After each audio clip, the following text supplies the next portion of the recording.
America ने announce किया कि वो एक आर्टिफिशियल सैटेलाइट स्पेस में भेजेगा और यहीं से जन्म हुआ इन कॉस्पर का। रॉकेट्स साइकिल पे ले जाए जाते थे, चर्च को कंट्रोल रूम बनाया गया। इंडिया ने अपना खुद का रॉकेट बनाया जिसको नाम दिया गया रोहिणी 75। इसरो वर्ल्ड की 5th लार्जेस्ट स्पेस एजेंसी बना। राकेश शर्मा जो एक इंडियन एयरफोर्स पायलट थे, सोवियत यूनियन के सोयूज रॉकेट से स्पेस में गए। इंडिया का सबसे पहला मून मिशन चंद्रयान 1। इंडिया वो पहला देश बना जो पहली बार में मार्स ऑर्बिट में पहुंच पाया। हमने मार्स मिशन को एक फिल्म पर होने वाले खर्च से भी कम में करके दिखाया। क्या इसरो नासा से कम्पीट कर सकता है? आदित्य L1 जो सूरज को स्टडी करने के लिए लॉन्च किया जाएगा। इंडिया का पहला मैन्ड स्पेस मिशन होगा जिसमें 3 एस्ट्रोनॉट्स स्पेस में जाएंगे और 5 से 7 दिन अर्थ की ऑर्बिट में रहेंगे। ये सिर्फ 3 देशों के पास है जो हैं US, रशिया और चाइना।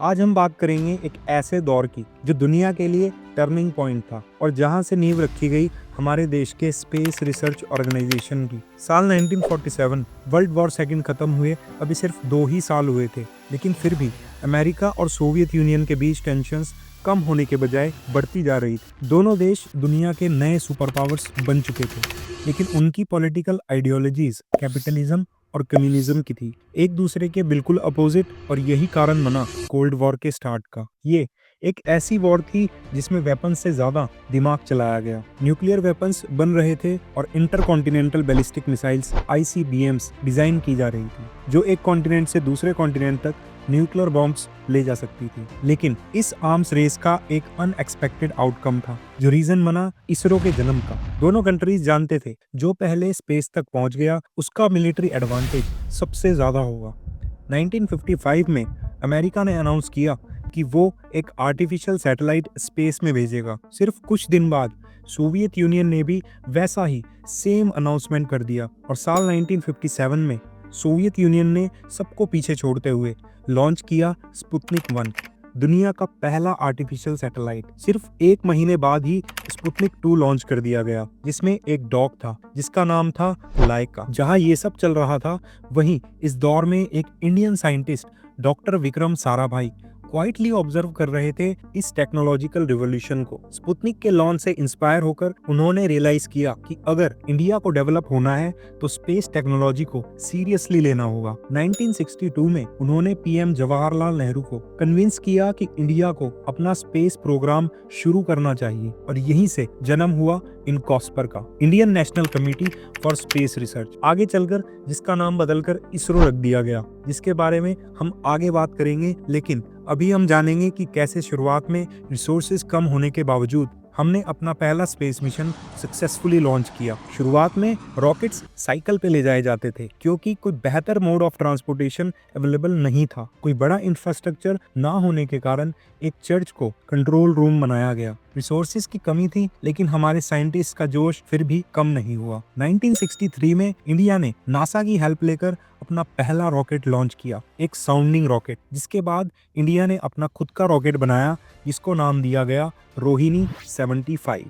फाइनली 1969 में जाकर इस रिसर्च इंस्टीट्यूट का नाम बदलकर इसरो रख दिया गया। आज़ादी के सिर्फ 28 साल बाद ही 1975 में इंडिया ने लॉन्च किया अपना पहला सैटेलाइट आर्यभट्टा। ये लॉन्च सोवियत यूनियन की मदद से किया गया जो सक्सेसफुल रहा। पर कहानी यहाँ खत्म नहीं होती, ये सिर्फ एक शुरुआत थी। आगे जानेंगे कि कैसे इसरो वर्ल्ड की 5th लार्जेस्ट स्पेस एजेंसी बना जो अब सिर्फ इंडिया के नहीं बल्कि दुनिया के कई और देशों के सैटेलाइट्स अपनी टेक्नोलॉजी और एडवांस्ड रॉकेट्स की मदद से स्पेस में भेजते हैं। लेकिन अभी कंटिन्यू करते हैं कि कैसे इसरो ने 1975 में अपना पहला सैटेलाइट लॉन्च करने के सिर्फ कुछ साल बाद ही 1980s में खुद का सैटेलाइट लॉन्च व्हीकल डेवलप कर लिया जिसका नाम रखा गया SLV-3, जिसके थ्रू सैटेलाइट रोहिणी को अर्थ के ऑर्बिट में भेजा गया। आगे चलकर इसरो ने लॉन्च किए इनसैट, PSLV और GSLV जैसे मिशंस जो कम्युनिकेशन, वेदर फोरकास्टिंग और टीवी ब्रॉडकास्टिंग जैसे सेक्टर्स से रिलेटेड थे। फिर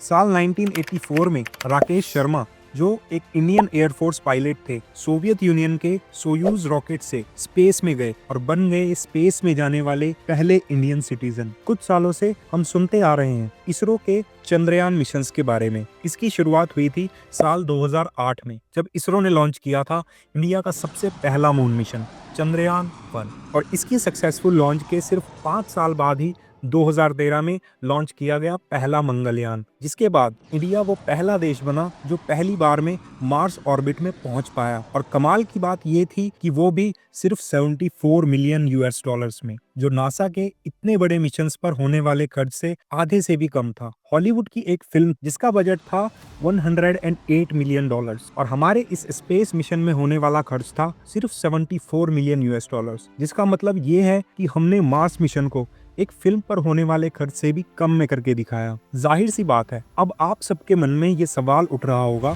कि क्या इसरो नासा से कम्पीट कर सकता है? आइए कुछ आंकड़ों को देखकर इसे समझने की कोशिश करते हैं। तो नासा का एनुअल बजट होता है 24 बिलियन यूएस डॉलर्स, जबकि इसरो का सिर्फ 1.7 बिलियन यूएस डॉलर्स, जिसका मतलब ये है कि नासा का बजट इसरो से 10 टाइम्स ज्यादा है। फिर भी इसरो इतने बड़े मिशंस सक्सेसफुली लॉन्च कर पाता है। आइए इसे एक एग्जांपल से समझने की कोशिश करते हैं। जहां नासा का Venus mission 1 billion US dollars में हुआ, वहीं इसरो का शुक्रयान 1 सिर्फ 125 मिलियन डॉलर्स में लॉन्च किया गया। अब कौन बेहतर है, इसका जवाब तो आप लोग ही दीजिए नीचे कमेंट सेक्शन में। तब तक हम आगे बढ़ते हैं और बात करते हैं इसरो के फ्यूचर की। 2023 में इसरो ने अनाउंस किए थे 3 बड़े मिशंस, जिसमें से सबसे पहला था चंद्रयान 3, जो एक मून मिशन था और सक्सेसफुली लॉन्च हो चुका है। दूसरा था आदित्य L1, जो सूरज को स्टडी करने के लिए लॉन्च किया जाएगा। और तीसरा था गंगायान, जो इंडिया का पहला मैन्ड स्पेस मिशन होगा, जिसमें 3 एस्ट्रोनॉट्स स्पेस में जाएंगे और 5 से 7 दिन अर्थ की ऑर्बिट में रहेंगे। अगर ये गंगायान मिशन सक्सेसफुल होता है तो इंडिया बन जाएगा दुनिया का 4th देश जिसके पास खुद का मैन्ड स्पेस प्रोग्राम होगा। अभी तक ये सिर्फ 3 देशों के पास है, जो हैं यूएस, रशिया और चाइना।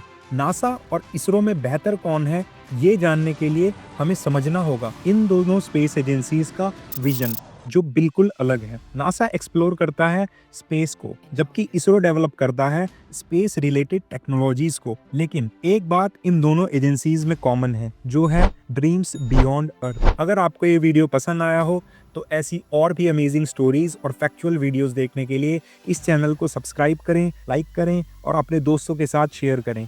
मिलते हैं नेक्स्ट वीडियो में एक नए सफर के साथ।